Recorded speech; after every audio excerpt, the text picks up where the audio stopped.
নমস্কার বন্ধুরা, গ্রিন লাভার ব্লগে আরও একটি নতুন ভিডিওতে আপনাদেরকে স্বাগত। আজ আমার ছাদ বাগান থেকে মৌসুমী লেবু হারভেস্ট করব, আর সেই ভিডিওটাই আপনাদের কাছে শেয়ার করব।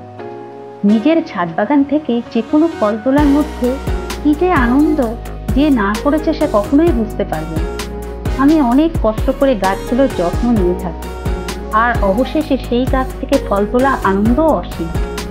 গাছের প্রথম ফল আমি ভগবানকে নিবেদন করে থাকি, তারপর সবাইকে দিয়ে নিজেরা খাই। সবাইকে শেয়ার করে খাওয়ার আনন্দও কিন্তু কম কিছু নয়। দেখুন কত সুন্দর করে গাছ থেকে 4টি লেবু হারভেস্ট করলাম।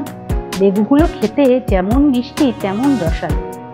সবশেষে একটা কথাই বলবো, যেটা আমি বলে থাকি, আমার ভিডিও যদি আপনাদের ভালো লেগে থাকে তাহলে প্লিজ সাবস্ক্রাইব করে আমার পাশে থাকবে, আর আপনাদের মূল্যবান মতামত জানাতে ভুলবেন না। অনেক অনেক ধন্যবাদ বন্ধুরা আমার ভিডিওটা দেখার জন্য।